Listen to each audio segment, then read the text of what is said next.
What's up guys and welcome to my channel, Flame4. In this issue 85 from Build a DeLorean from Back to the Future, we're going to be doing more of the engine bay and installing a lamp. So remember guys, the first thing you need to do is take out all your pieces and make sure that they're there.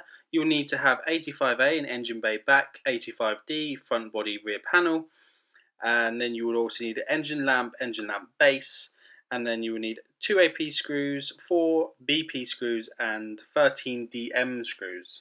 So the first thing we're going to be doing is installing this little light section. That's just pushed together and then held in by 2 AP screws, as you can see here, and that just goes into place. And obviously later on we will be installing a light into this, because obviously there is a hole in the middle there to be able to light the lamp up at a later stage. So I guess this is maybe just like an engine light. I don't think we have them on general cars, stuff like that, but this just must be something obviously that the DeLorean just has. Right, so after we've done that, we will need to get the other section that we had in the last issue, and we will need to attach that at the sides with BP screws. So we'll just show you where those BP screws go. So there's 2 there on that side. Obviously we've got this upside down, and then the other 2 on the other side. And then we need to flip it upside down, and then just in the corners, just down by the edge, we will need to put 2 more DM screws. So one goes that side, as you can see there, and then we will have one that goes the other side. So they go downwards to hold it on and into place. So obviously that's a really good bit to obviously that's finishing off the structure. We need to now move on to doing the back piece. So it says in step 7 that we need to put 85D into position at the other end as shown. So we'll go ahead and do that now, which is made of metal, so that's actually pretty good. So it's not a plastic piece, it's actually a metal die cast piece as well, so that will be really good.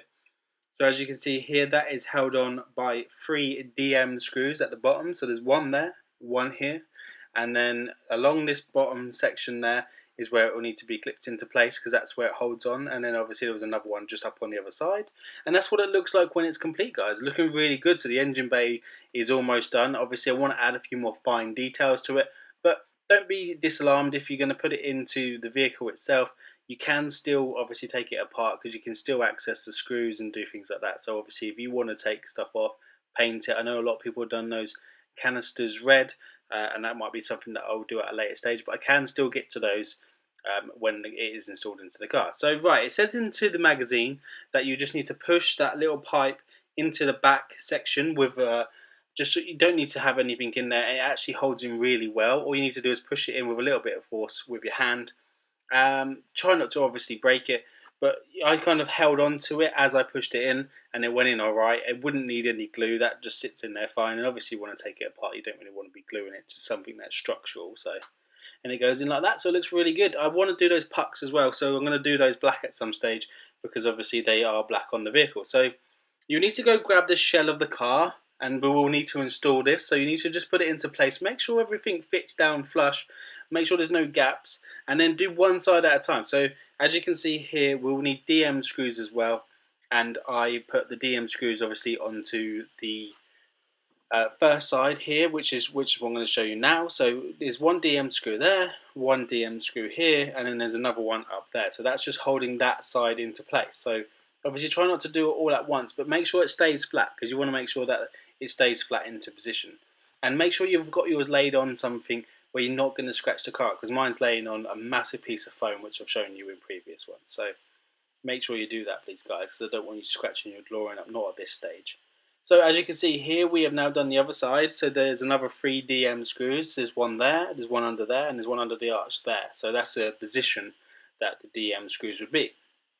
And then there's another 2 DM screws which are down near the back where the doors are.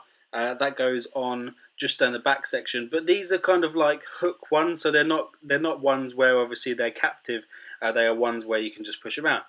Right, guys, so look at that. It just looks so good. It's come together really well. I love how, I know obviously my my capacitor things are quite bright.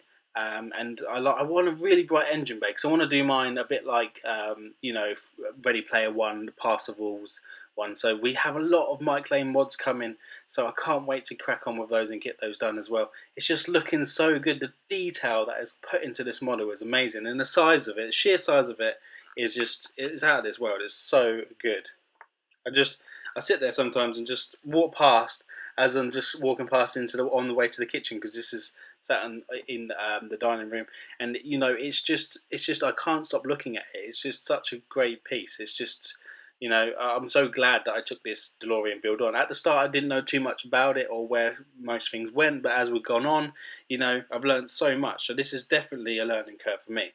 Right, so we got Back for More, a little bit about obviously Back to the Future again, and then we have a little bit on what's coming next. So we just have the roof interior. So I can't wait to crack on with that as well. That's going to be really good. I'm hoping that Mike Lane has some carpet mods for the roof, which is going to be excellent.